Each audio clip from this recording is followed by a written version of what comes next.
Welcome back, coaches. This is the Football Coaching Podcast. I am Daniel Chamberlain, co-host, here with Joe Daniel, as always. What's up, Coach?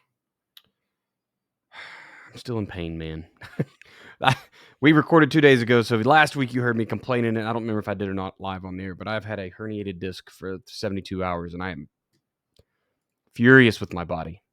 Yeah. I did an ice bath to try to, get the inflammation to go down and, just suck it back in, man. Anyway.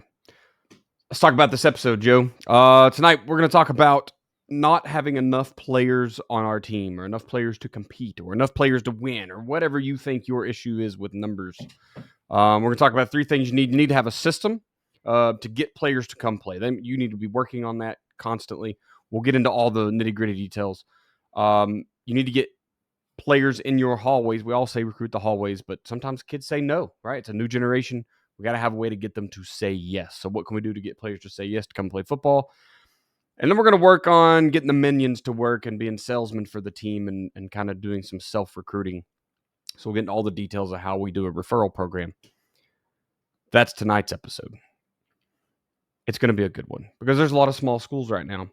Football is dying. And I know that sounds weird to say. And last weekend I was up at that Kentucky convention. I had a lot of good conversations with people about the NFL won't let it die, right? But I mean, they started flag football now. They're doing everything they can to keep football alive. And it's far better off than I think baseball is the one that's really dying. I don't know. Maybe they do a lot more travel stuff with it, but anyway. It ain't going away. Part of it is baseball has a committed base to whereas most of our players, because of the nature of football, we're borrowing from the sports that have the committed base. And so baseball may not get as many kids out in little leagues or something. I don't know if they do or not. But the ones that are there, and they're baseball players year round. Yeah. And, they can be baseball players, right? There's fall right, ball, they can be. And that's there's summer ball. Football has, once you're in high school, there's the weight room and there's things you 7-on-7, and we don't really all participate in all of those things. I prefer not to. I prefer our kids to be involved in baseball and basketball. But the problem is, if you get your kids involved in baseball and basketball, they might become a baseball or basketball year round, especially your best athletes. But that said, I keep track of, market share and that kind of thing. And the numbers that I get now are higher than they were 5 years ago. Right. The number of high school programs, the number of youth programs, the number of, because I don't really keep track of 6 and under, or even really 8 and under. I kind of look at us as starting at 10 and under. I have some 8 and under coaches that I work with, but, really where things become applicable is 10 and under, and then into the middle school programs. And the number of those programs is up. Now the numbers on some of those programs are probably down. The fact remains, though, as we get into the high schools, that there's way more scholarships available. Right. There's more money. There's more scholarships. There's more opportunities. You can only play 9 kids on a baseball team. You can only, and you got your pitching staff and all that sort of stuff. But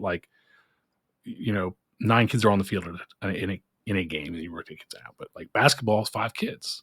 You put 5 starters. They're the 5 guys. What is 21 on the roster or something in the NBA? It's basketball. I think it's 12. 12. Yeah, it's not a lot. They have G League and all that sort of stuff that they can go up and down with. But you got 25 or now 26 on a baseball roster a lot of time, and major leagues.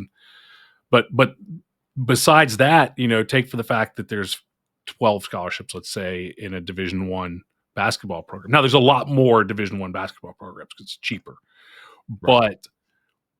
But I imagine as you go down in level there, it probably comes along the same way. But you've got 85 scholarships on most of your Division Ones. As you go to Division II, there's less and less and less. But baseball is partial, since it's partial scholarships. So the Division I programs aren't giving out 25. So there's opportunity in football, and I think we'll continue. I think we've done enough, at least for the time being, to survive the football is killing our kids. We've put a lot of emphasis which is why when you, and I'm not on social media anymore, but when you would see those things even a couple of years ago of coaches who were still doing the totally barbaric, crashing heads together, it's just absolutely shocking. It's like, where have you been? Like, we have worked so hard to save this sport and not have it become flag football. And then there's some goon out there who, because all it takes is one clip, right? It's one clip for some, enraged politician or something to latch onto, and all of a sudden, especially even worse at like local levels, to latch onto and just go nuts with it, and you're killing it. It's part of what we try to do is end that stuff. So anyway, yeah, go football.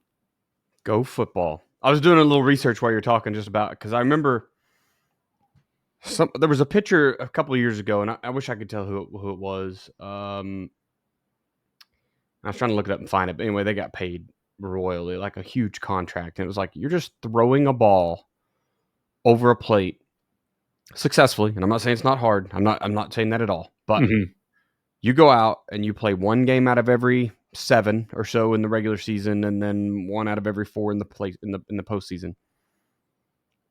You throw a ball, and they're going to pay them $30 million, or you know what I mean? Like, to where, look at Dak Prescott. Sure, he's making, I think he makes what, 40, 50, 60 million this year. It's a bunch, but it's brutal. Yeah.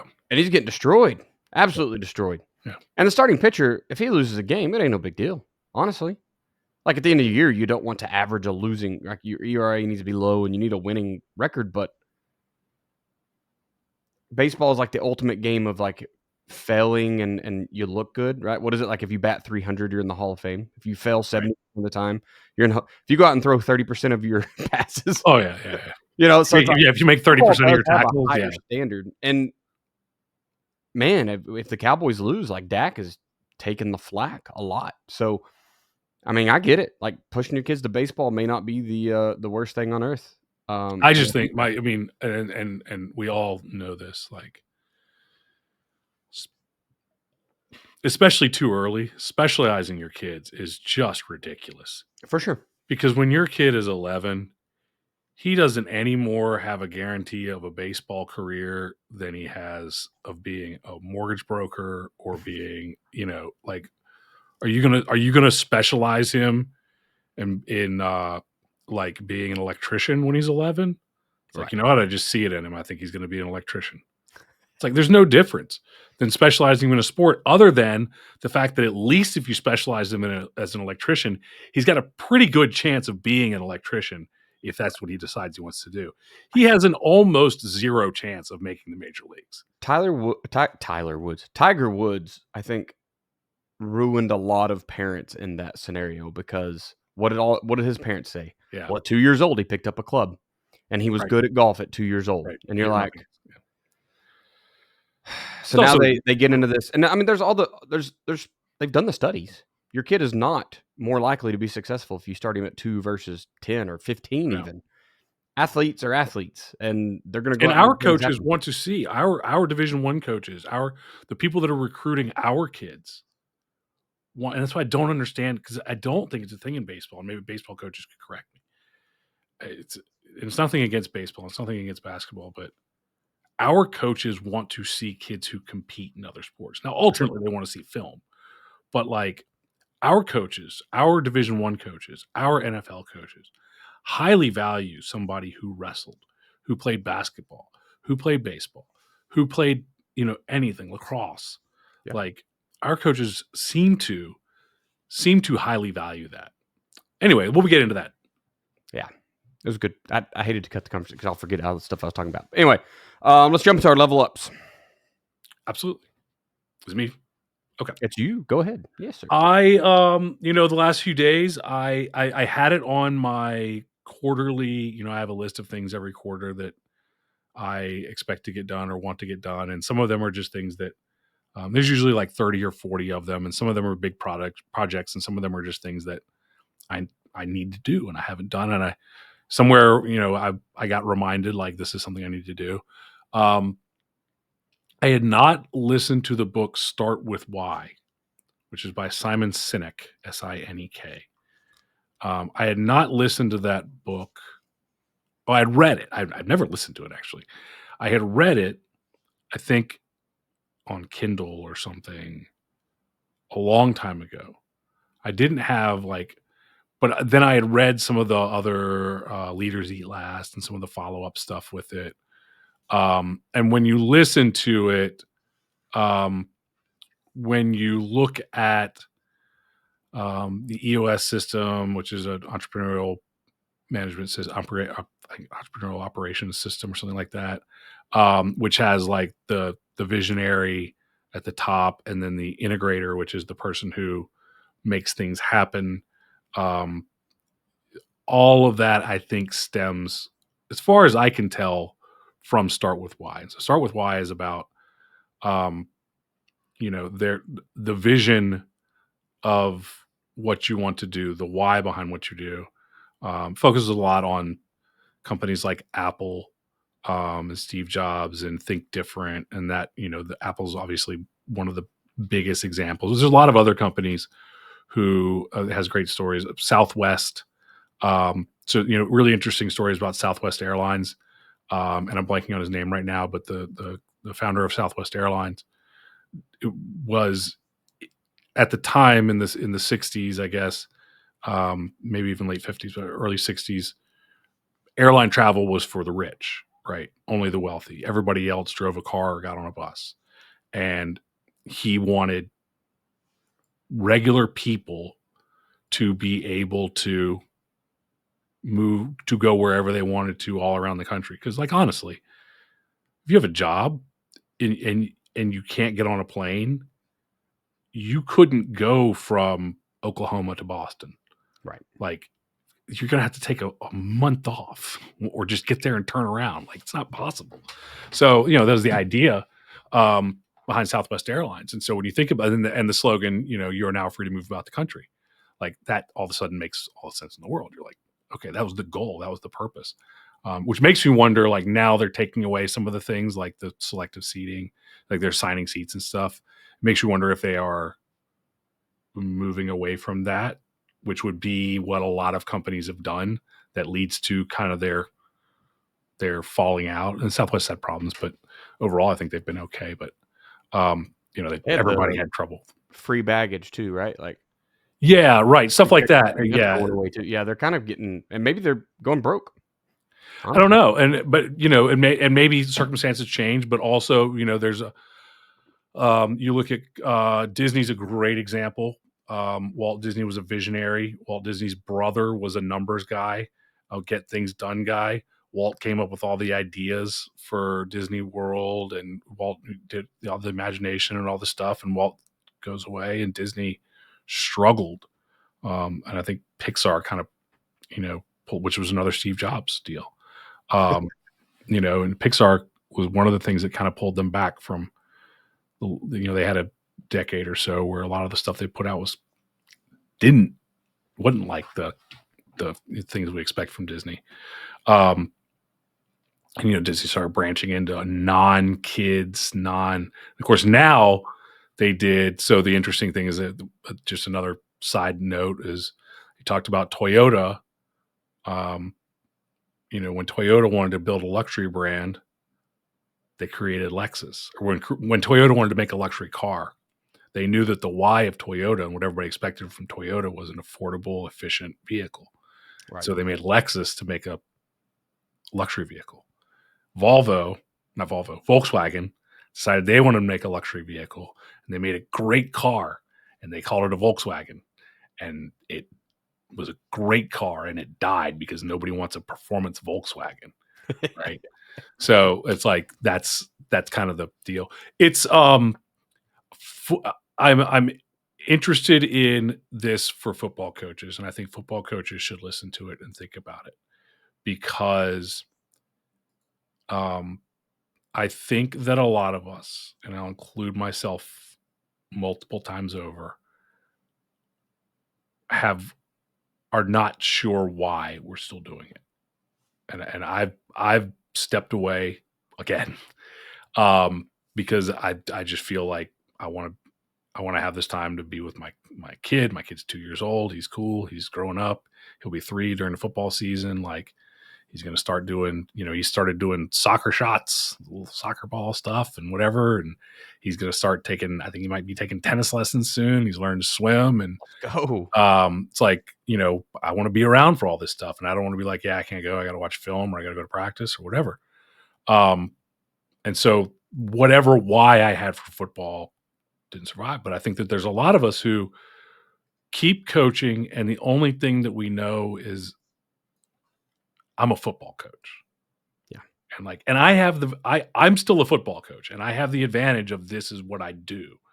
I don't miss out on football. Like, I spend a ton of time on football, which is great for me. I'm not going to be away from the game.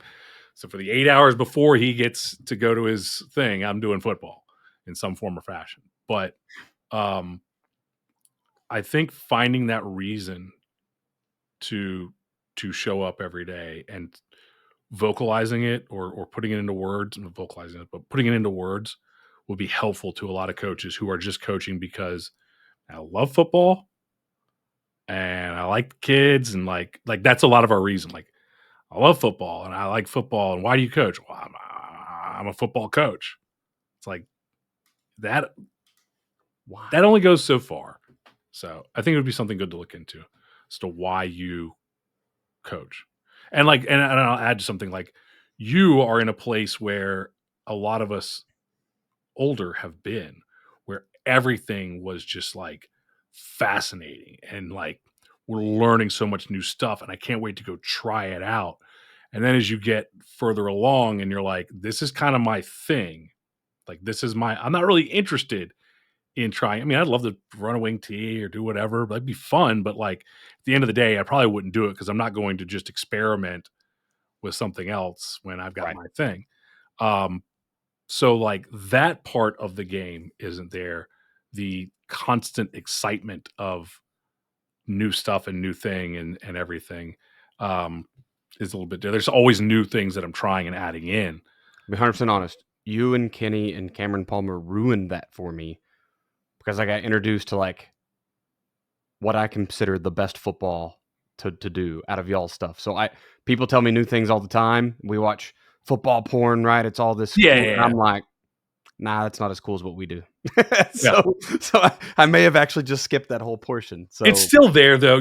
Because you haven't got to implement it as much. And so like, you're even like, the thing that got me going 10 years ago was moving to the offensive side of the ball, even though I'd been running the offensive line in that system for several years.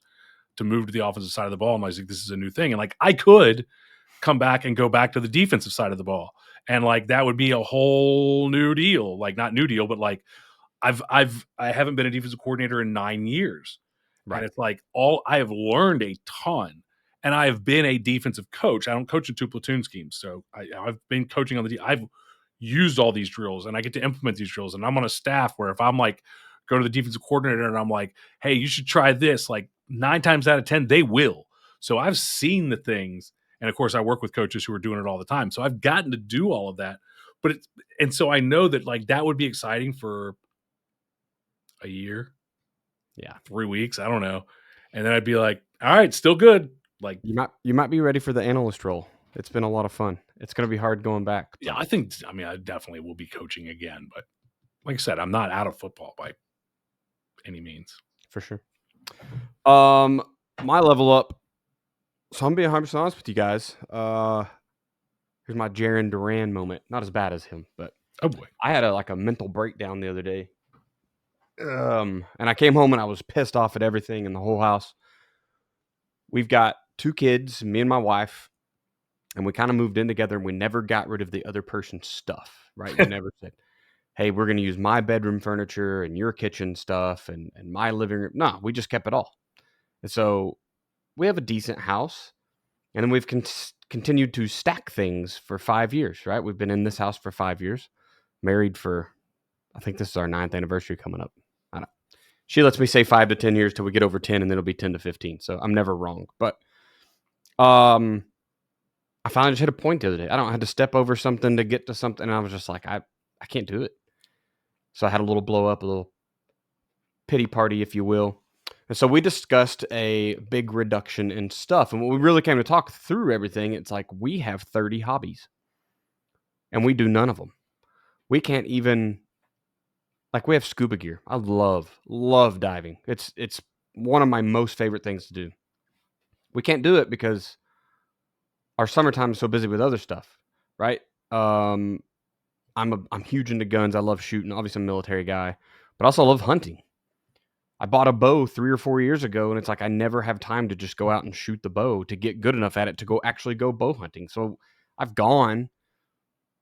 missed some deer, but I've yet to even get my first true bow kill, and it's been I think it's been my 4th year with that same bow, and it didn't come down at all last year. So it's just we have all these hobbies. So we just talked about doing a big reduction in all of our life and in everything. So we have been packing stuff up and just shipping things out. The kids have 3,000 toys a piece. And I'm like, they need about 10 things. And I know that sounds ridiculous, but my son has a Nintendo, my oldest. He likes that more than almost all the rest of his toys. So that's his biggest one. So if I gave him that and 10 things, he's going to be good. We do limit screen time and stuff like that, and we started doing it even more. My little one now knows how to play Nintendo. He's 3, and he steals mine. He's sneaky. He is ornery. Oh, my God. So he likes Nintendo. But we have to, he'll keep more toys until he grows up a little bit, and then life moves outdoors. And we have sports, and like Beckett got his first gun, so he'll get into that type of stuff, right? Anyway, we just started all this hobby reduction, and we're just kind of getting rid of some stuff.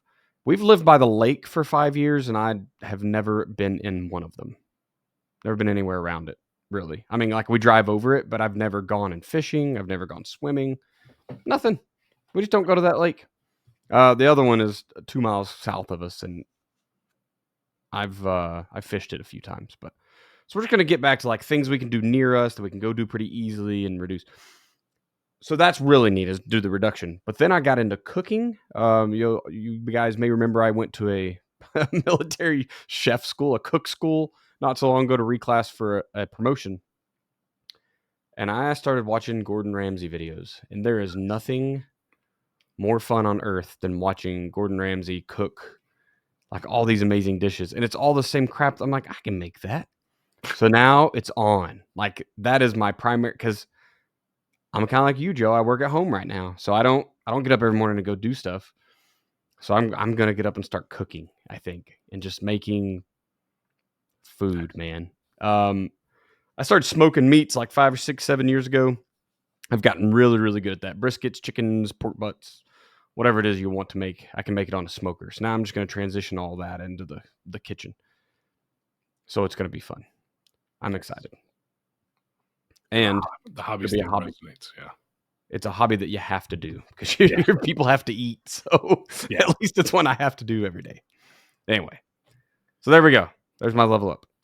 Nice. Yeah, the hobbies, as I've got my chalk covered shirt, and now that I've got my schedule down, all of the gym equipment that I had to have in the house because I'm going to be a father and I'm not going to have time. And it's like, it was never the same. And I still use it, maybe once a week, but I don't have to have it at all. Yeah. It takes up a big chunk of the basement, and I'm not going to get rid of it because it's still my hobby. And every once in a while I do have to use it. I do have to get a workout in, but yeah, I'm sitting there in my head. I'm going like, I got the fishing rods. I got the golf clubs. I got into every video game console you can imagine, but I got into wood carving. So, I've got all the knives and stuff and blocks of wood that have never been touched, never been carved, and just the number of hobbies that didn't quite make it. And there's so many things I try to do for monies. And so it's like, I wanted to get into making knives, but like the cost to get in to do it right. Yeah. You'll never make that back unless you sell them and get really good at it. And then it's like, well, you better get in at a higher level then, because now you need to make really good ones.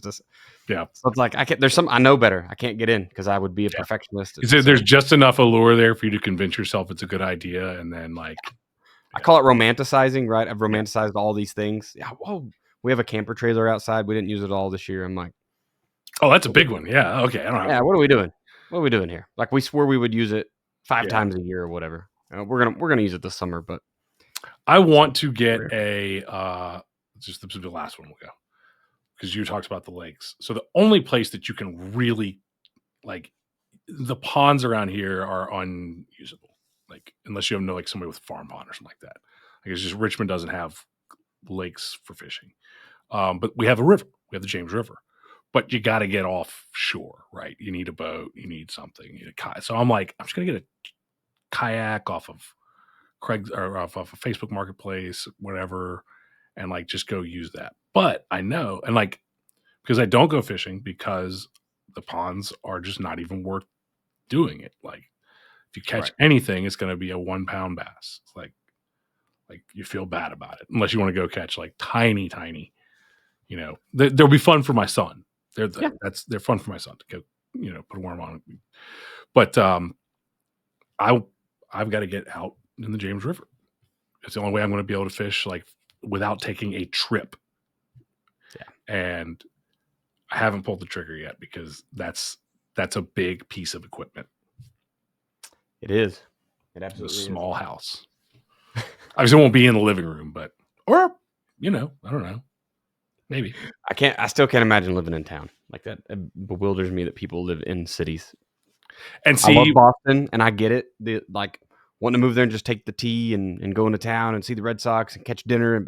But what do you do the other 364 days? Like, well, see, we lived in the city, and now we live in the suburbs, but they're still we are just over the city line. We are a $7.50 Uber ride back to the city. And like, for us, this is the suburbs. But for anybody who's from like outside, like, all of my friends live 30 minutes away from the city. And I'm like, I don't want to. I look at my back door and I can see just cows and trees for hundreds of into the distance. So it's like, I can't go to where there's like a house next door. Although we did that just outside Tulsa. Anyway, man, let's get in here. Hopefully this is a little change of pace for some people. Our level ups are a little different tonight. Last week's topic, we talked about not being tough enough to win. We talked about the true kind of definition of toughness and how that's changed since your dad was coaching you back in the day, or whatever, however you got into football. Toughness has changed, and there are ways to build it, and there should be no puking involved. Next week, we're going to talk about our players won't buy into the system. So it'll be a great one for you guys that are installing something at a new school, maybe, or, I fully intend next week to talk about, is your system what kids want? Because sometimes it isn't. So I think you have to look at all sides of that question. So I'm looking forward to that one next week as well. So as a reminder for you to refer one of your friends to the podcast, take this episode, share it. If you have too many hobbies, you need to do some reduction, holler at me and send this to them. If you know a friend that is a pack rat and their house is full of stuff, send this to them and tell them it's about football. Maybe they'll hear that part and do some reduction. Who knows? Let's pay the bills. Let's get on with it, Joe. All right. The difference between a championship defense and a defense that's struggling every Friday night is not just your talent. It's not the luck. It's your system. And without a system, you're going to scramble every week trying to fix problems on the fly. Your players are going to be confused. Your assistants are not on the same page. And your defense is constantly playing from its heels. I've worked with over 10,000 football coaches, and many of them were making the same mistakes. They're overcomplicating football. They're running a stack of plays with no real reason, no why behind those plays. And they're just calling front stunt splitzes and coverages from the seat of your pants. Once we get those coaches putting a real defensive system in place, everything changes. Players play faster, coaches have more confidence, and you start winning more football games. That's why I put together my latest free guide, which is called What You Need to Know to Build the Ultimate Defensive Football Coaching System. Inside that guide, you're going to get a blueprint for building a defensive system that works so you can simplify your playbook, get your players to buy in, and take control of the game. You can download a free copy right now at joedanielfootball.com/system to take the guesswork out of coaching, build your ultimate defensive system, and turn your football program around this season. Go to joedanielfootball.com/system. All right, we'll talk about athletic speed and movement over at athleticspeedmovement.com. Coaches around the nation consistently complain about like the same couple things. One is numbers and two is speed. We aren't fast enough. I live in an area where the coaches just almost all, if they haven't put it with turf in yet, the grass is grown up super, super tall because we are slow. They are always faster. It doesn't matter it doesn't matter if it was game 1 through 10 on the schedule. They are faster than us. Coaches think that their guys aren't fast. So we worked with California famous Del Basquette, the very first NFL speed coach, the first guy to do it. Did it with the Seattle Seahawks. We've taken his system. We made it available to you. AthleticSpeedMovement.com. You're going to get into a 12-week system. You're going to have drills that just 2 times a week. You're going to take every one of your players through the drills, from your starting offensive guard to the fast kid that you probably sent to track and you're just getting back. That sprinter kid, he can go through the drills too. Athletic Speed Movement's going to make every single kid on your football team faster, and it's guaranteed. You're going to be able to pull and kick with the quickness. Your running backs, your quarterbacks, everyone gets to go fast. And it's not just track speed. I know we've kind of gotten into that mode where it is just send kids off to track and let them gain track speed there. That's not football speed. You need the agility. You need the movement. You got to be able to work between the tackles, and that's where we work. Acceleration, deceleration, be able to get in and out of things. AthleticSpeedMovement.com is the place for you. Jump over there and sign up today. If you're in the car, holler at Siri. Tell her, hey, Siri, remind me when I get wherever I'm going to sign up at AthleticSpeedMovement.com. Part 1. So we're talking about not having enough players on the team, or not enough players to win. We obviously have enough on the team or we wouldn't be able to play. But you need to win more games. You need more players to do that. So, Joe, we told everybody to start this off how you've got to have a system to get players to come out to play. What does that mean? What do you mean have a system to get players on the team? It means that we don't just sit there and wait for the winds to blow differently and kids to start coming out for football. It means that you don't sit there and go, football is dying. Kids aren't tough enough anymore. They just want to go play baseball. They want to shoot hoops.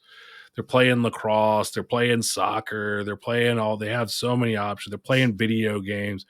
You don't just sit there and blame the changes in the world and hope that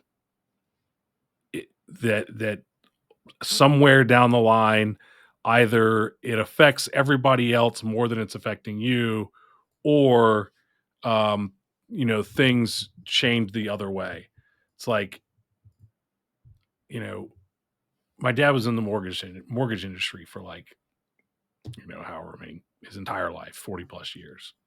And there's good housing markets and bad housing markets, right? It goes up and down. You always know when there's bad housing market, you don't have to work your butt off to make any mortgages, but eventually things come back. It's like, I can't tell you that's going to happen. I don't think, coaches, that there is going to be a time where your guys are going to wake up and be like, man, there's nothing to do but play football. Like, it's not going to happen. I don't think the glory days of back when everybody wanted to wear the Letterman's jacket and, the football player was.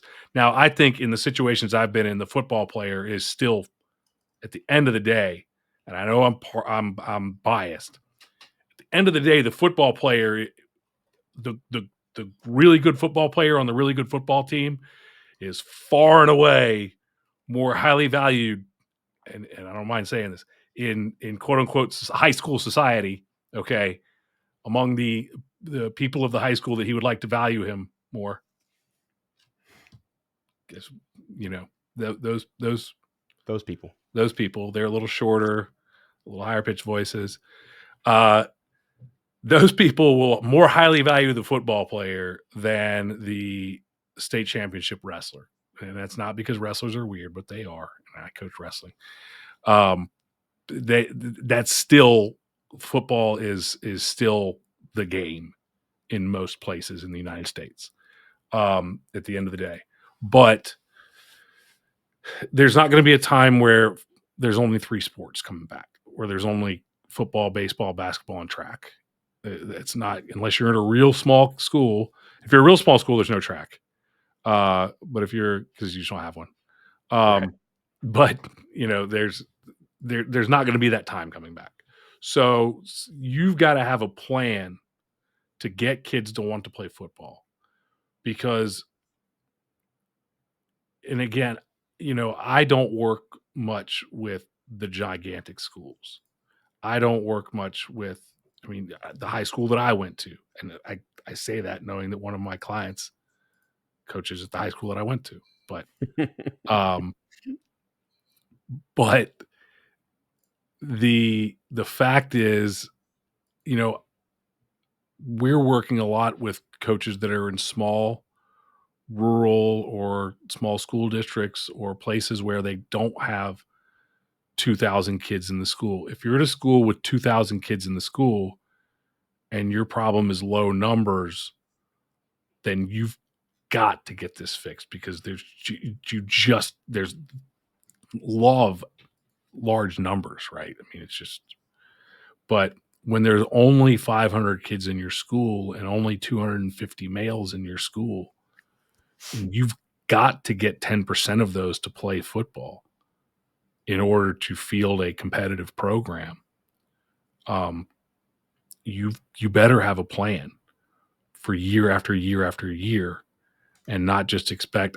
Sometimes coaches will go like, well, we got this 8th grade group coming up.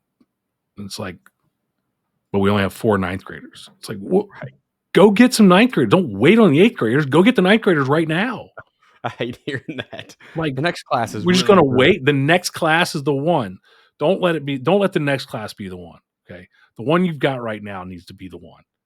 And I know it's small schools. Like, look, we all know that there's something in the water, and the mating 16 years ago wasn't as good as it was 15 years ago for some reason. Who knows? But, there aren't as many males. Sometimes there's just not as many males in a class. Like, that's just the reality. It's like, when there's only 250 males in the school, they're usually not distributed. Oh God, I'm going to have to make myself do math real quick. They're not just distributed 60 and 60 and or 62 and 63 and 62 and 63. They get that right? 12, 24? Yeah. Okay. 2, 3, 2, 3. You're doing some quick math here, Joe. Yeah. So you don't just have 62 in the freshman class and 63 in the sophomore class and 62 in the junior class, 63 in the senior class. Like, that's not the way that it works. There's 40 in one class and 80 in the next one. And so we know that that's the case. And so I might only get 10% of one class, and it's 4 kids. And the one that's got 80, I get 8 kids out of it. And that's, and I put those all together and I get my 25. Obviously, I'd like to have a JV program, so I'd like to get 20% of them and have 8 and 16 and be able to have a JV program. Most of us small schools, we can put 8th graders on our JV program, so we can include that too. Depends on your state rules, though. So we just have to have a plan. It's a repeatable plan that we're going to run year in and year out to get these guys in, and eventually the machine kind of takes over if everything goes perfect. But you still need to be running the machine. It's like we're all waiting for this magical moment where a lot of coaches think like if you coach at a losing school and they've been losers forever, and the other kids in the school, the teachers, love those very mature and helpful teachers, like the community all makes fun of the football program, right? And you're like, if we just win, it'll all turn around. Right. I got news for you. Winning solves everything. Not right? how it works. Like, you'll get a few, it'll get easier, but you don't just all of a sudden have 50 kids in the weight room.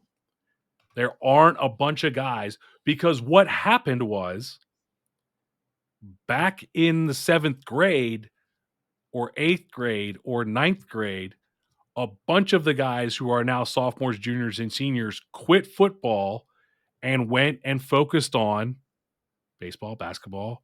They went and focused on video games. They went and focused on academics. They went and focused on something else. And so now they're not just sitting there waiting for the football team to get good and thinking like, the football team was just good, I'd come out. So no, when the football team gets good, you're going to have a plan to go get these guys to come back to football. And when they come back to football, you're going to have a plan to make them believe like, okay, things really are different than they were 3 years ago. I really do want to play this game. I really do want to see what happens here. So you've got to have the plan. You've got to have the system in place. And the system is, okay, and this is the important thing.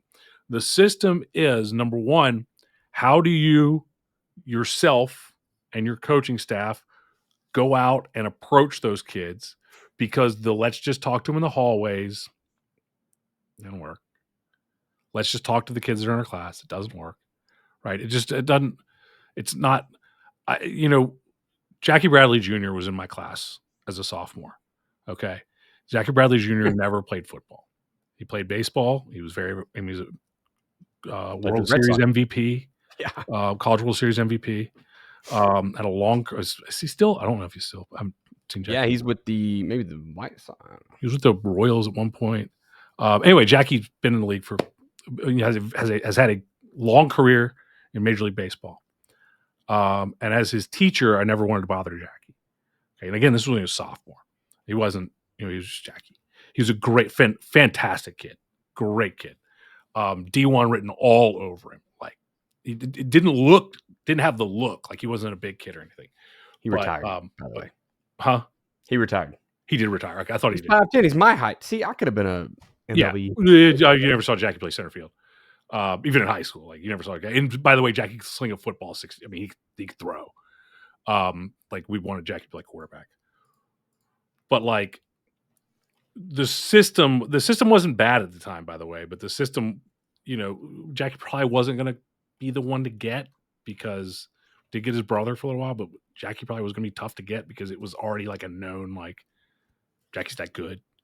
But we did get him to come out for some weightlifting and stuff, but like it wasn't just like talk to him in the halls. That wasn't going to get Jackie to come out. Like I wasn't going to harass him during the middle of world history class. Like that wasn't going to get him to come out. He sat on the front row. I could have. I wasn't going to have made him sit on the front row. Kid wanted to sit in the front row. That's D1. That's what it looks like. And but like there has to be a system in place of not only me as his teacher and the head coach, but there has to be us and what we're going to do and how we're going to approach this and how we're going to approach the kids that are walking around the halls that we see and who we're going to go after. By the way, it should be everybody. Who we're going to go after to come into the football program. And then it's how do we approach this with the other teachers? How do we approach this with the administration? If your administration doesn't come to you when a new kid comes into the school, moves into the school, then that's a problem. You want your administration to come to you when a kid keeps getting in trouble. Hey, this kid keeps getting in trouble. You think football would help him? Like, what kind of trouble? Like fights. Yeah, football can help him. We'll figure it out. Like, you need that. Like, so who are you talking to? And then you need to get your players involved. Eventually, you can get the parents involved, which we can talk about.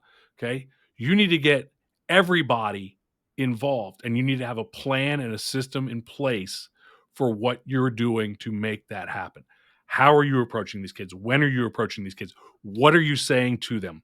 Because, by the way, if you just let football coaches in general go off and say whatever they want to say, there's a good chance some of your coaches are going to say some dumb stuff that you don't want them to say. 100% chance. So you need to have this all laid out. Do not go to this kid and say, dude, if you come out, I guarantee you you'll start. Oh, right. My God. What? No, don't lie to the kid. Like, hey, you don't have to come to the weight room to play for us. Like, what? Like, I mean, you don't, but I'm not going to like lay it out like that. Like, we have to have this conversation of the things that we're going to do and what are we going to say to the parents when the parents are like, I don't want them to play football because like, here's one of your things. How many kids do you have walking around who go, my mom won't let me play? Like, what is your system for that? Do you call mom? Hey, let's sit down with mom, because guess what happens like half the time? Mom's like, I never said that. Like, mom, that was his out. Yeah. Right. And I'm not trying to force him to play, but I want to get him in a situation where he doesn't have that out. Why do we do this? And so going back to the, know your why. In your system, you should have a why. Why do we want these kids to play? And if it's because we want to win, that doesn't, me as a kid, I know you want to win. I know you want me to play because you want to win. Honestly, I don't want to be the one to have to try to turn around this program. I don't want to be the one that plays on the 2-8 team and finds out like we didn't work out. I want to come into an already winning program, but I want to come into a program that is beneficial to me. And so what you're looking at is what we all give lip service to, which is like football is the greatest sport. It builds character, it builds this, it builds that. And like in reality, it does. You know that if this kid does these things, that this, and so I could look at going back to Jackie. Jackie didn't need football. We needed Jackie. Jackie was a good kid. Jackie had everything in place. He was set, good family. He was going to be able to play college baseball. Who knew from there? But he certainly didn't need us for anything. And so, like, what was the selling point for him? It'd be a lot of fun. Like, we honestly didn't sell him that hard. We got him to come to a couple weightlifting or whatever, and he, go out. So, of course, as soon as Jackie walks in the door, we're like, all right, weightlifting's getting cut 30 minutes early so we can go play 7-on-7. So we watch Jackie throw a football or run around. Right. and like, that was immediate. That was an immediate decision. Like, schedule change. Tell him on it right now. Schedule change. But at the end of the day, we didn't pressure him that much because at the end of the day, we knew Jackie doesn't need us. Right. But there's a lot of kids that do. And so what's your selling point? Like what? So that all goes into your system. Just like, so think of each one of these as a play. Think of how you approach a kid in the halls, what you ask him to do. Hey, once you come to weightlifting, want you to come to, just come out for a practice. Hey, just, come sit down with the head coach. Hey, let me just talk to your mom, whatever. Think of each one of those tactics as a play that goes into your overall strategy, and all of that. Each one of your plays has a why, right? Each one of your playbook has a reason, it's to score points. Well, it's to score points. It's more than that. And like, what is it going to mean to this kid? All that goes into your system. Yeah, I think it's really neat. You kind of call it.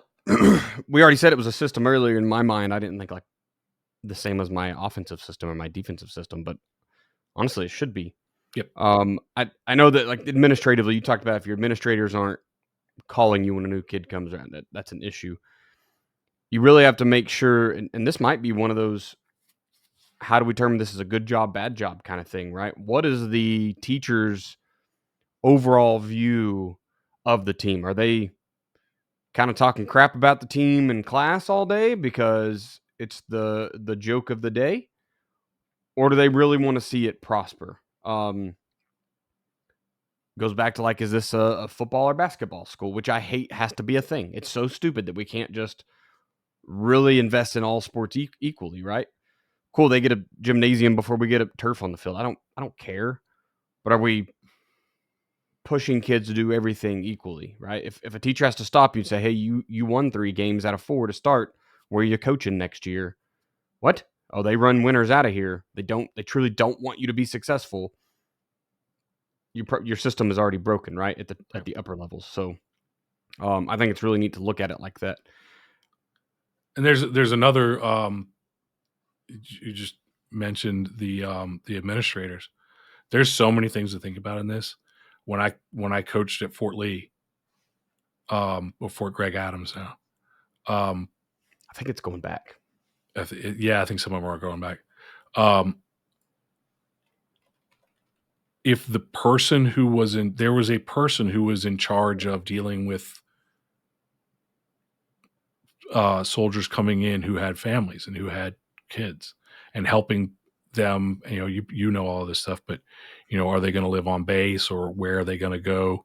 Right. And we were already at a disadvantage because Prince George had some of the highest property taxes.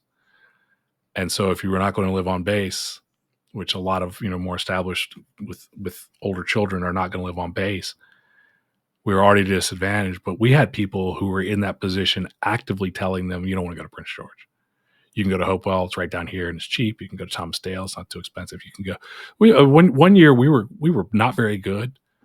And we played 6 straight running backs who were like the top 6 running backs in the region. Every single one of them is Fort Lee.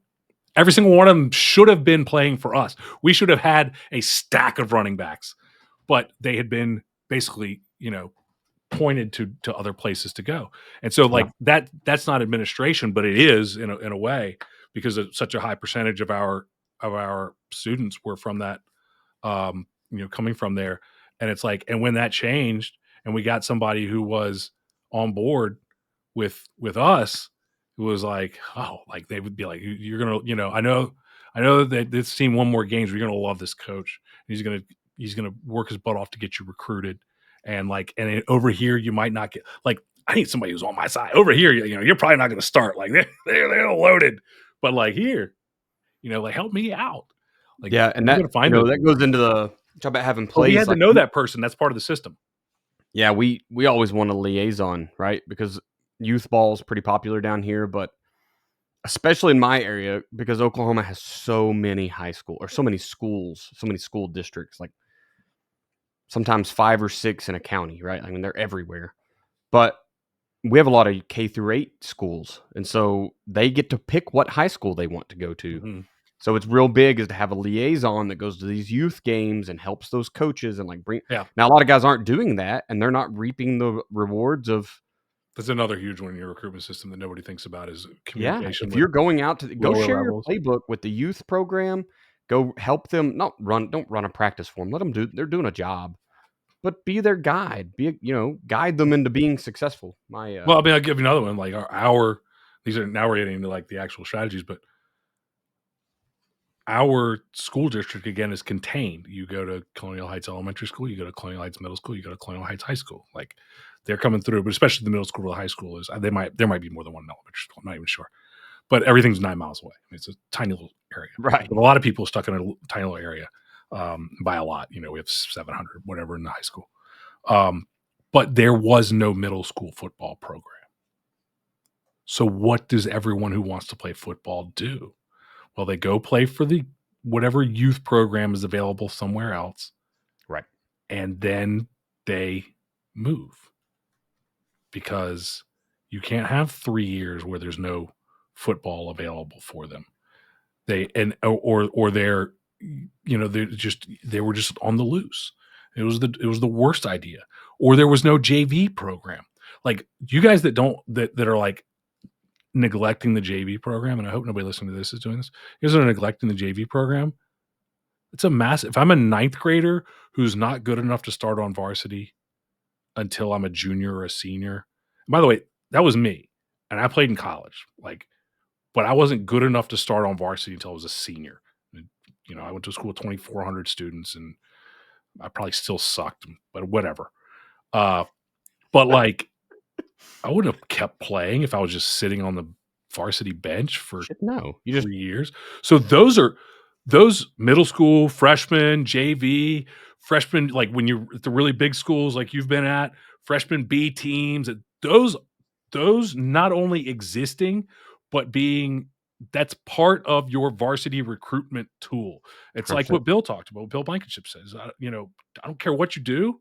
If you get 50 freshmen, I need 50 sophomores. That's right. Like get them all here. That's your job. Your job is 50 freshmen become 50 sophomores. How that happens, of course, it probably has some things in place as well. But yeah.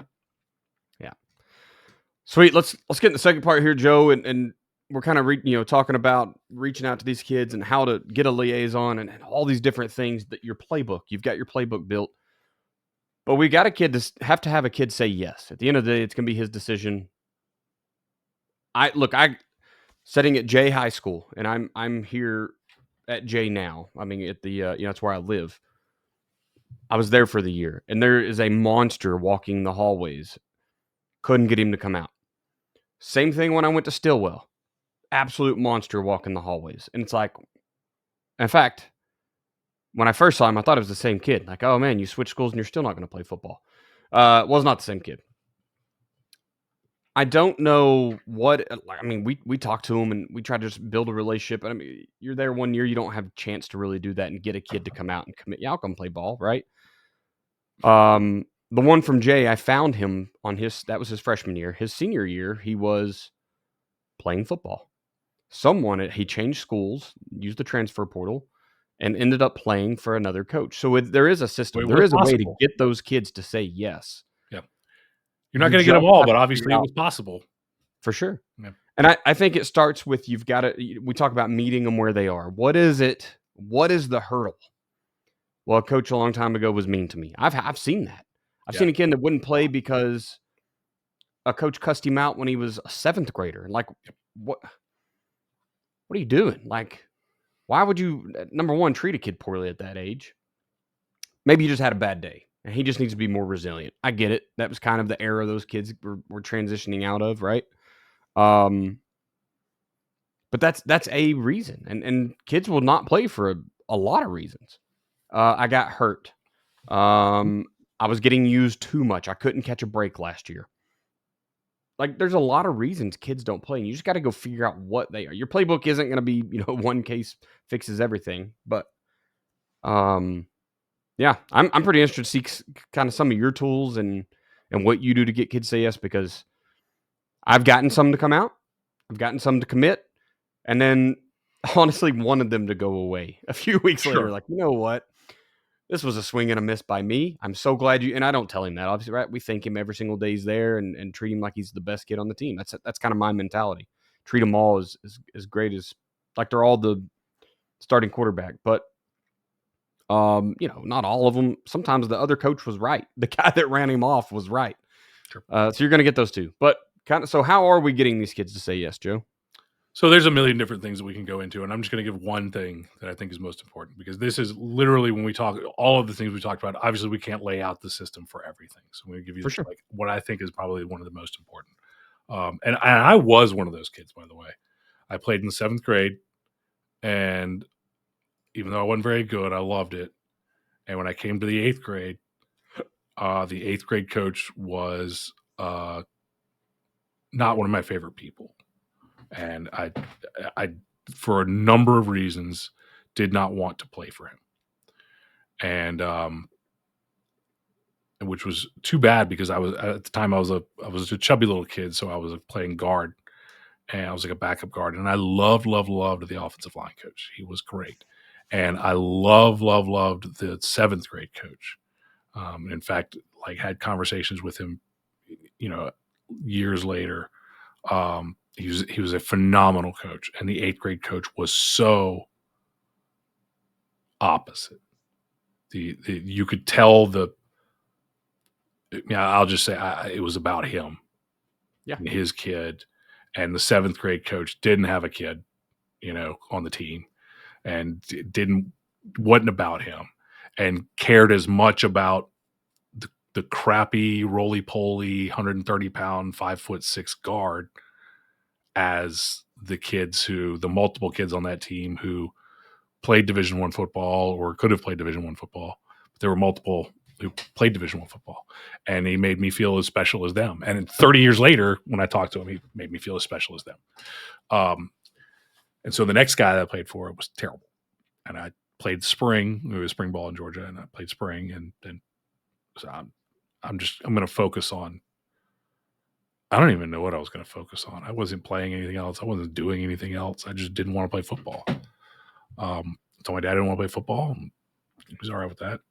He wasn't, thrilled, but he wasn't going to try. Dad never tried to force me to play football, no matter what people thought.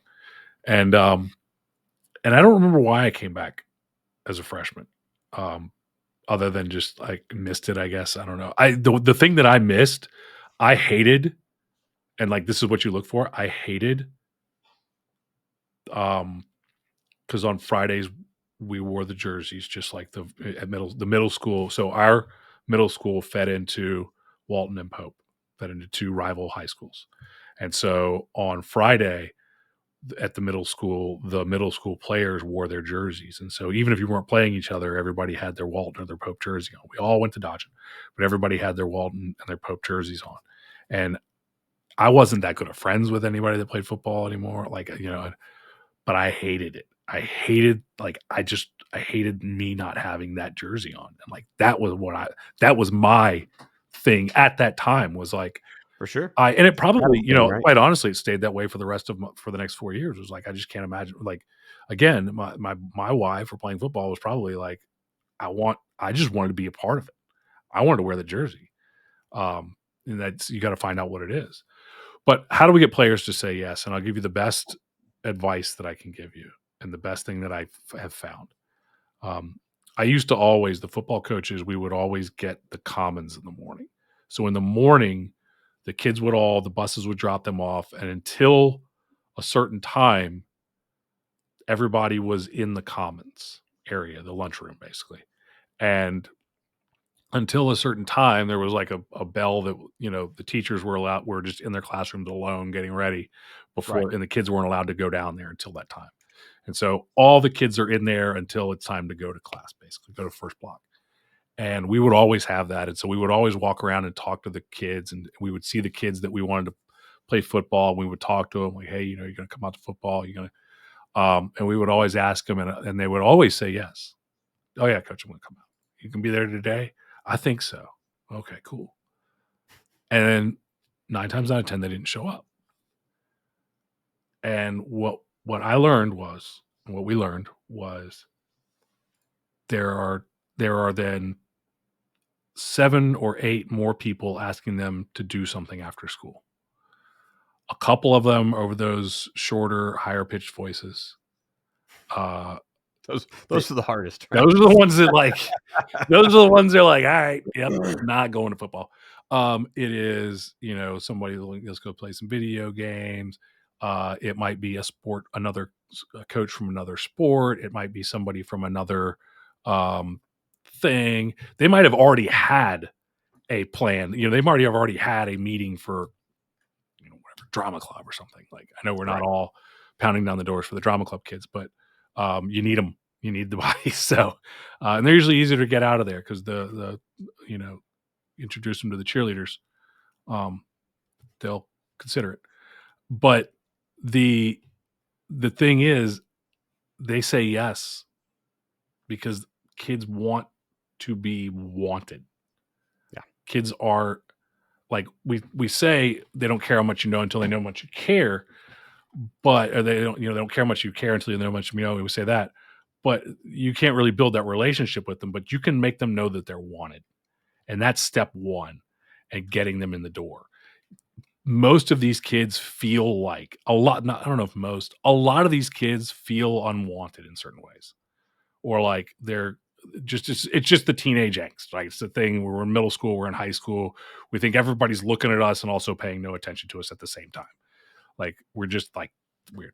And like, there's a lot of kids. And the funny thing is, this will work so well with, we're talking about, Jackie Bradley or the biggest kid in the school, and they've been down this road, right? But you're telling me that you've only got 19 kids. You need to go to the kids who nobody's ever asked to play football. For sure. Like, I remember we had a really good, I wrestled my freshman year. And then that guy went and got a head coaching job. He was the football coach. He's the linebackers coach. He's the defensive coordinator. So I wrestled as a freshman. I was smart. Like, but then he got a job. I didn't know he was going to get a head job somewhere else. Halfway through wrestling season, he got a head job somewhere else. And I was like, crap. I was like, this sucks. But we got a really good wrestling coach after that. And he was a great dude. And I think he won a couple of Georgia State championships. And he recruited me a lot. But I was the guy you would recruit, right? I was an undersized football player, but I was very strong. I was a weight room kid. Like, I'm obviously the one that the wrestling coaches, he recruited me a lot, but I never came out. He won state championships with kids who no one else wanted, right? He won state championships by getting the weird kids. And a lot of wrestling coaches have figured this out. They won state championships by getting the weird kids who will just like commit to it and get them in there as a freshman or an 8th grader when they feel unwanted, and turn them into a beast. And they're like, oh my God, I've never been good at anything before. Like, you can win a lot of wrestling matches that way. Wrestling coaches haven't figured it out. Wrestling coaches all go get the weird kids. The good wrestling coaches, they go get the weird kids. Like, go get the weird kids. Go get the kids nobody else is talking to. Go get the kid that doesn't think, go get the kid who's a backup on the soccer team because he doesn't think he can play football. Bro, why you're backup on the soccer team? Because you're too slow and because you're too big. Like, that's what I want. Give me too slow and too big.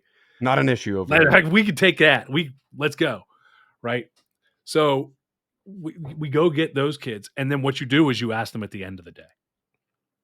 So you put a coach, preferably one that everybody likes, You put him out at the bus loop. And he's there right before the kid gets on the bus. Where you going, dude? Oh, I'm going. Oh, why don't you come to football? Well, I don't have a ride. We'll get you a ride.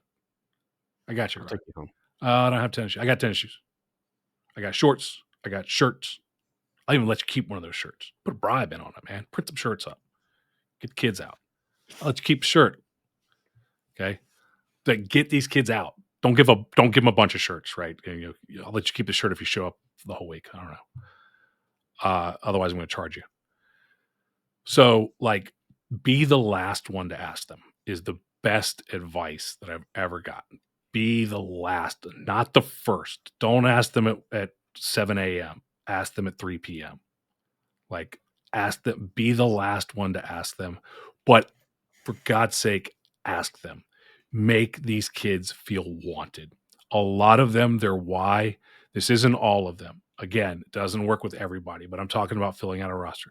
Jackie Bradley was not looking for somebody to just want him to be a part of something.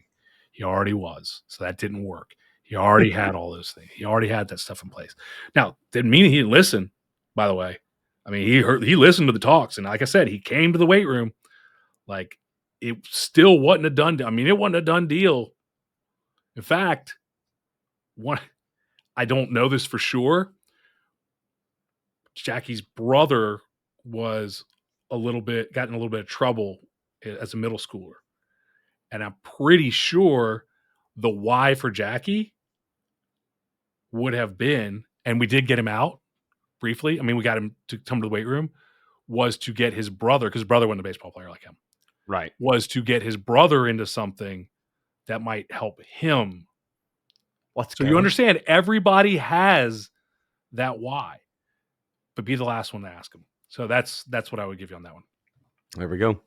Well, to get the last part of the episode's kind of going on here. We got Brandon will be happy. He'll have another 90-minute episode to listen to. He loves it when we go. I love this stuff. Like I think it's, and I don't like recruiting. I don't love doing all of this stuff, but you have to do it for sure. I want to talk about getting your players to be a salesman for the team. So, you're going to talk about a player referral system, but I think this goes back to the kind of that extreme ownership view of, am I doing everything possible to get these kids to love football, love being a part of this organization? Am I treating anybody like crap? Am I running anybody off for the wrong reasons? Am I getting kids out that are the cancers? Like, am I actually getting kids out that need to go? Is there accountability? We talked last week all about, which was 2 days ago, but holding people accountable. You've got the kid who's never going to touch the field on Friday nights. He's going to be he's going to play JV his entire career. He's the guy that you're going to be like, hey, I got a senior. He's never going to play varsity. Can he play tonight? Sure. He's on JV. He wants to know that he's going to go in and bust his tail because there's a punishment if he doesn't.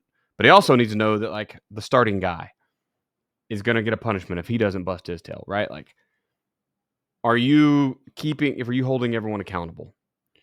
I think that's a lot of this. And what you're talking about is like an organized thing, and you're going to give rewards for kids to bring kids. But, dude, the system better sell itself. You better create such a positive environment. And why the heck wouldn't you? This is high school football. Maybe some of you listening are youth football or middle school or junior high or JV. Absolutely. There's absolutely no reason for any kid to have any type of, to be anxious about coming because he might get made fun of or treated poorly or not get any playing time. Or, like, take care of your freaking kids. And when the system itself, the system being your program, when the program itself is in a good place, it will sell itself and kids will come because, like you said, Joe, they all want to be part of something. Sure.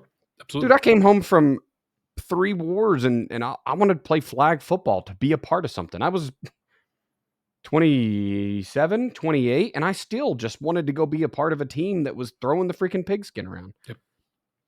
Kids aren't any different. No. None whatsoever. They want to go out and be a part. They want to go through the crappy practices, which surely by now you've adopted the 90-minute or the 120-minute practice plans. Big help, by the way, in your recruiting is 100%. Don't keep them there all freaking evening every day to where they're. I don't have time. You'll be home by 5:00. But they want to be part of something. They want to go through the suck with some people that are going to be there to tell the story when they're hopefully coming back from long way away from home on their 10th anniversary or graduation, whatever they call that thing. Yep. Anyway, there's my piece.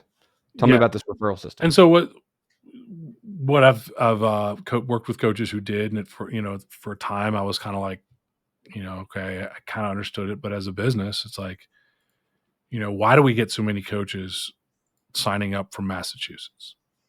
Well, almost everyone I talk to is like knows Chase, right? Yeah. Or heard him on the podcast or whatever. Freaking dude. Right. Back to coaching, by the way. So yes. And like, so like, why does that work? It's because we know both for the podcast and for JDFB Premium Coaching Systems, we know we have some of you guys who are evangelists, and you are out there and you are telling people, like, you got to check this podcast out. You just go listen to some podcasts. You got to get in the system. Hey man, this umbrella run fits would fix all your problems, and you do this. And we know that that's out there.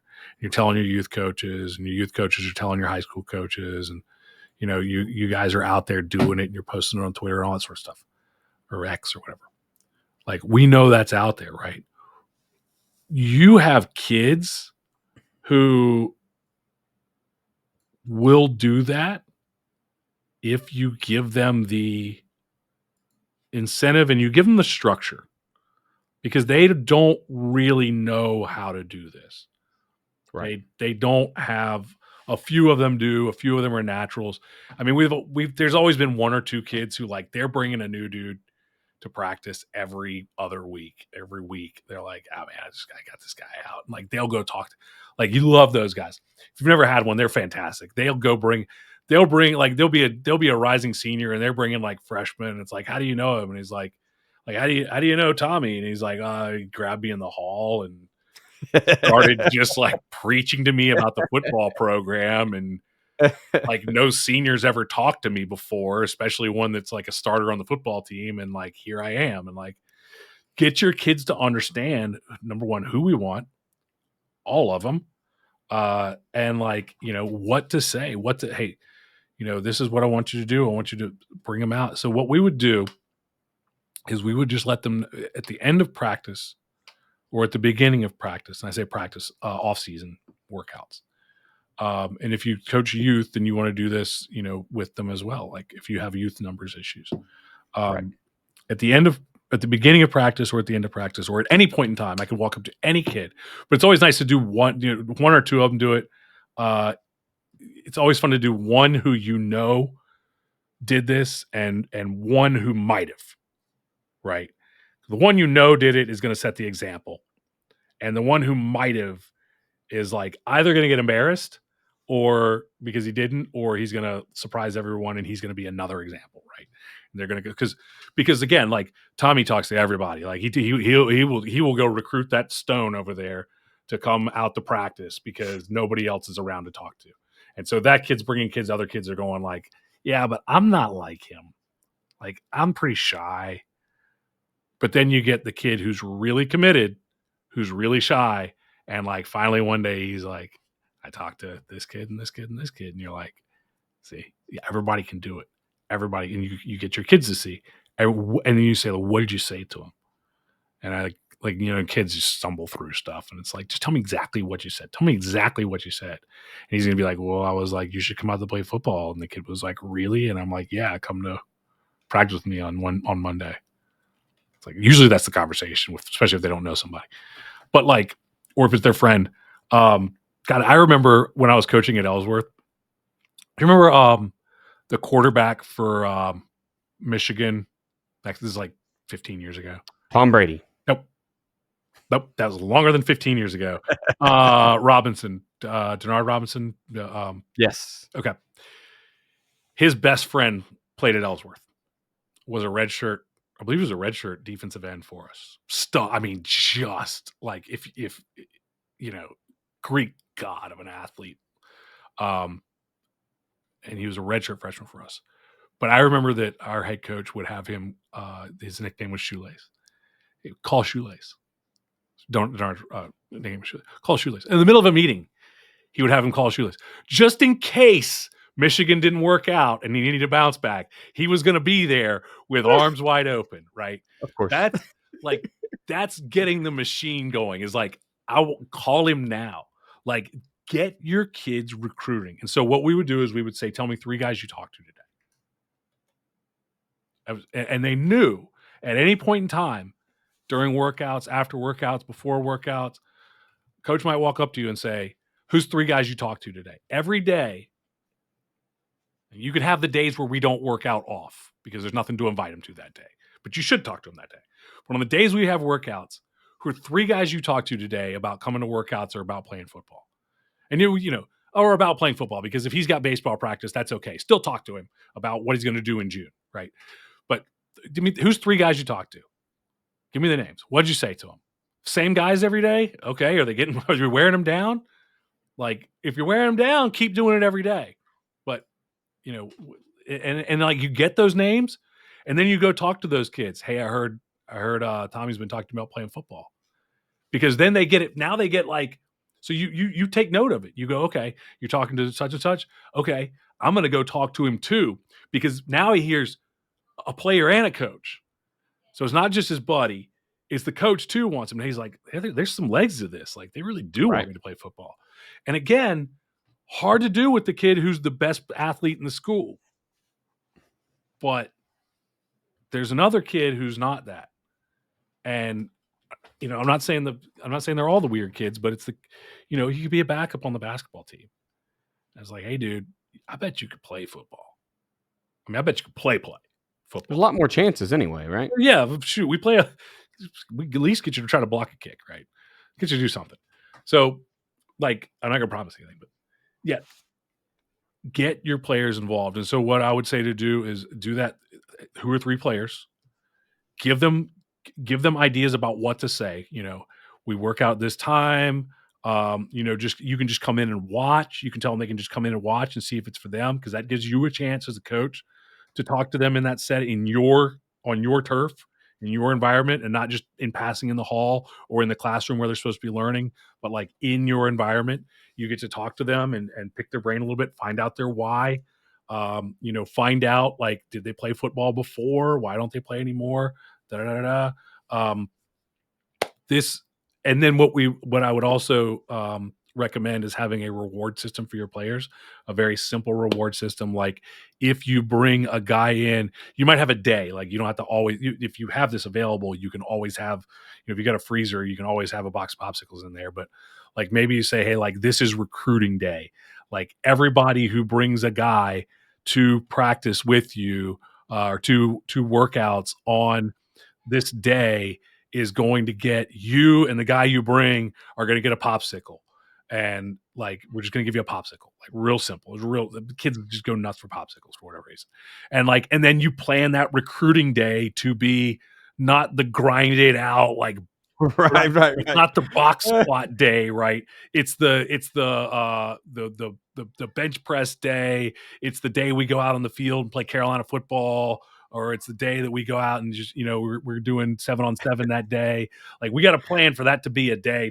Like, it's going to be a thing where we're doing stuff that kids are going to have fun doing. It's not the day we're testing 40s. It's not your max bench day, because remember, that kid doesn't play football. So if he comes out on max bench day and you're like, you want to max out on bench press? And he's like, I can do the bar. He ain't coming back. Right. He ain't coming back. Like, if you have him do anything where he's going to fail and be embarrassed, he's not coming back. For sure. So you think about those things that you can do that are going to be fun, that are going to be, you get them involved. Maybe you have a plan. If we have a group of kids that are doing this, we're going to bring them separate to do some stuff while the other kids are doing their normal workout. Put them through some sort of a fun little circuit or whatever, and get them going. But it's part of your system, and you might try that and it doesn't hit. And, you try different things within your system, within your staff, within what you have available, within your structure of your, within your facilities. You have different things available within the time of year of the workout. It's a lot different if they bring a kid in January and you're in Minnesota, right? We're staying inside today, regardless of how much we'd love to go out and have some fun running around. Nobody's going out there ever. I don't know, I don't know why you would be there, but I did. I lived there too. But like in January in Virginia, we're probably not going outside very much.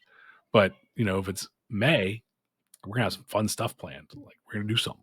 So yeah, put it in your system. I love it. In fact, I'm kind of surprised I didn't think about something similar sooner, really, because you've got to have the kids working for the team too, and that's a big like. Yeah, you're gonna make them fundraise, right? You're gonna make them do a fundraiser. Make them do It's an effort raiser. I love it. It's a numbers raiser. And look, your kids want this. Okay, so you tell them, hey, bro, tell your starting middle linebacker who only plays. I know you're all two platoon. Your starting middle linebacker only plays, even if you're. I'm sorry. I know you're all one way. You're not two platoon, but even if you are two platoon, your starting middle linebacker. Hey, bro, you hate playing scout team all the time because there's only 22 kids. Go bring me 5 more. Yeah. And then you can go sip water and hang out during at least part of scout team. Or maybe I can work you at some offense. Some offensive time. That's right. Like, again, what's their why for going out and finding kids? My why, the quarterback will always bring back the 6'3" kid that can run. He'll always bring that kid back because he wants somebody he can throw a bad ball to and the kid can catch it. Make him look good. He wants those numbers. He'll always go get those kids. He's always looking for the big bodies, right? He doesn't want to get hit anymore. So he's got a why. He knows that. The linebacker is like, I'm not going to go bring out another kid. It's like, hey, dude, you were all district last year. You ain't got to worry about your job. But how'd you like to sip a little water during scout team? Coach, do a little coaching during scout team. Get a little more rest break between your crazy linebacker.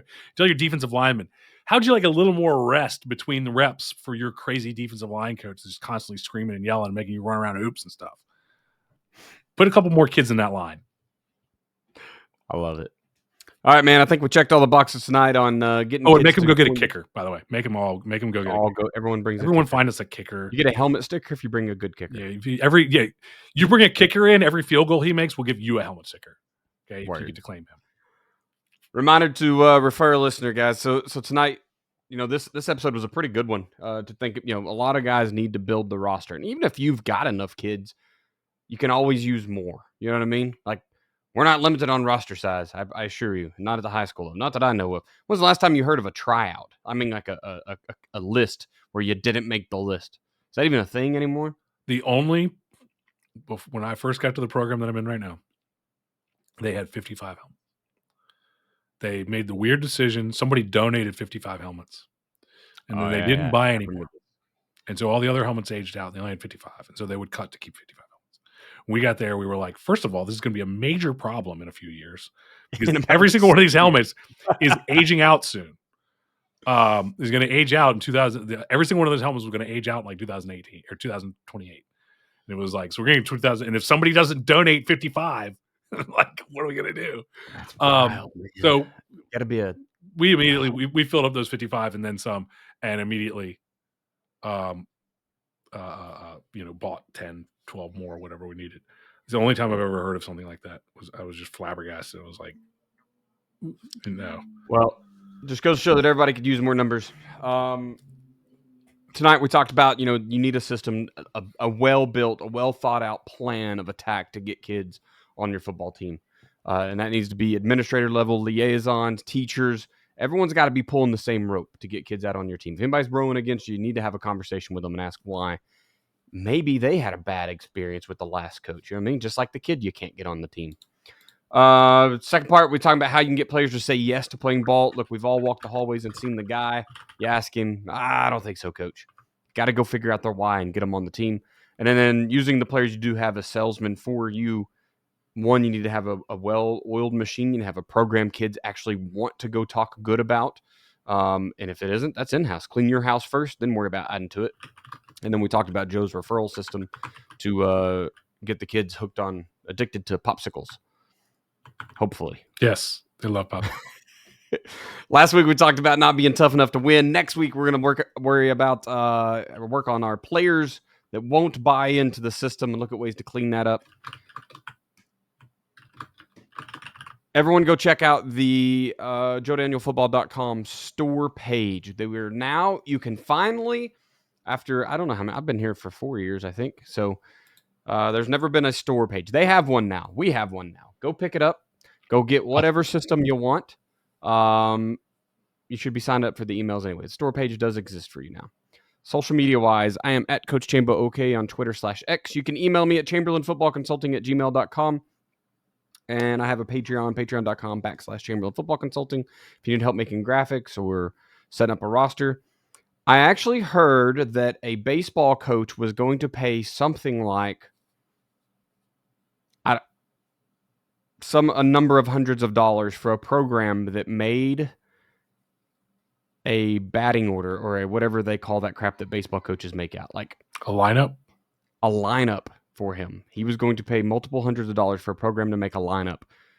And the assistant coach that I know works with that team was like, hey, bro, what if we just use Excel? So I understand that not everyone out there understands how the world works, and I can help you not spend hundreds of dollars on a lineup program.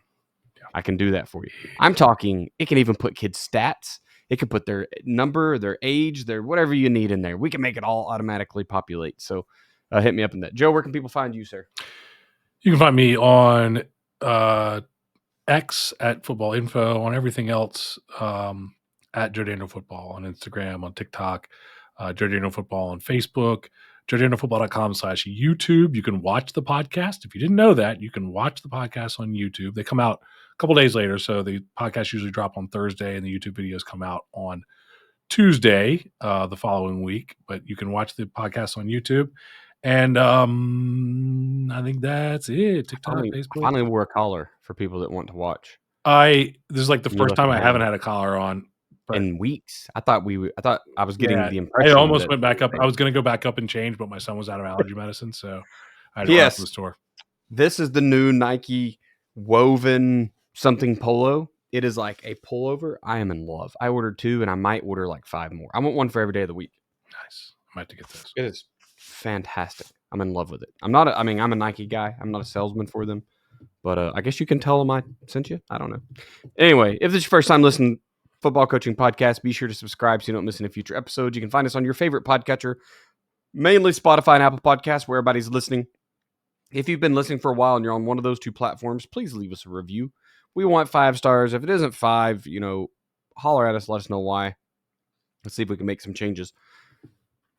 Thank you for listening to this episode of the Football Coaching Podcast. Remember, coach simple, play fast, win. Podcast. Remember, coach simple, play fast, win.